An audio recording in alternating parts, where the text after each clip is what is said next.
Fa tappa a Favara la staffetta della legalità, un'iniziativa che è partita dal responsabile provinciale allo sport della Democrazia Cristiana, Pietro Bennici, in collaborazione con l'associazione Memoria dei Caduti nella lotta contro la mafia e amici del giudice Rosario Livatino presso il comune di Canicattì.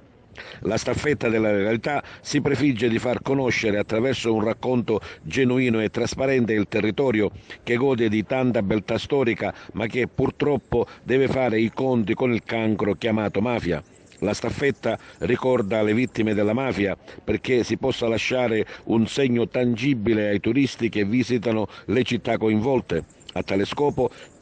nelle entrate principali delle città coinvolte, accanto alla scritta Benvenuti a, saranno collocati dei cartelloni che ricordino coloro che hanno pagato ingiustamente con la propria vita azioni mafiose. La staffetta della legalità oggi è passata dal comune di Favara a quello di Raffadali, ma sentiamo i protagonisti. Innanzitutto l'amministrazione comunale di Favara che ha sposato questo progetto. L'iniziativa è partita, diversi comuni vogliono aderire, oggi passeremo la staffetta alla città di Raffadali, è un momento importante per noi anche in vista del 2025 in cui saremo la capitale italiana della cultura, vogliamo raccontare il nostro territorio attraverso questa iniziativa, ma soprattutto vogliamo far sapere a tutti che questa terra si vuole ribellare e che vuole scrivere delle pagine importanti.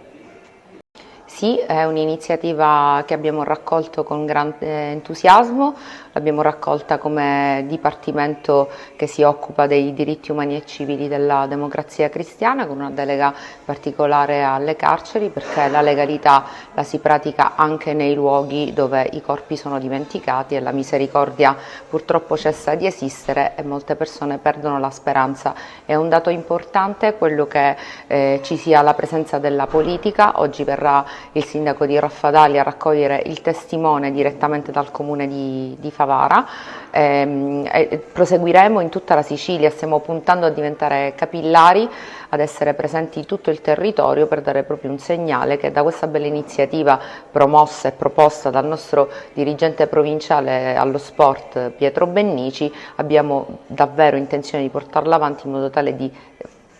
da dare un segnale di legalità e di giustizia in tutto il territorio siciliano. Intanto è un'iniziativa importantissima per un aspetto molto semplice, per una volta o raramente si fa un'iniziativa importante per ricordare le vittime della mafia, per parlare di temi importanti, non si fa racchiusa solo all'interno di un comune, ma appunto come si chiama l'iniziativa si fa una staffetta fra i comuni. Siamo stati qualche settimana fa al comune di Canicattì dove il nostro vice sindaco ha preso il passaggio di testimone, oggi lo passeremo a Raffadali. Questo ci permette di poter far rete e di parlare di temi importanti e mantenere alta l'attenzione insieme a tutti i comuni. Sì, oggi lo portiamo a Raffadali, già ci sono delle manifestazioni organizzate per lunedì con il mondo della scuola, dobbiamo cominciare dai giovani, dai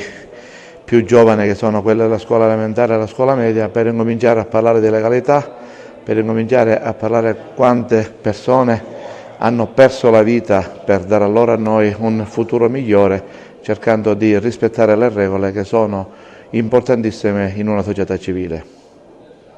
L'iniziativa vuole essere l'occasione non solo per promuovere i nostri territori che già sono ricchi di storia. Favara proprio si contraddistingue per la sua arte araba normanna, ma vuole essere un testimonial per le future generazioni e i visitatori, i turisti che verranno in occasione anche di Agrigento, capitale della cultura 2025, che veramente possa ricordare nella memoria che Favara ha sempre lottato e sempre lotterà per l'affermazione dei diritti di una piena dignità etica e morale, e oggi la manifestazione vuole ricordare le persone vittime della mafia del nostro territorio.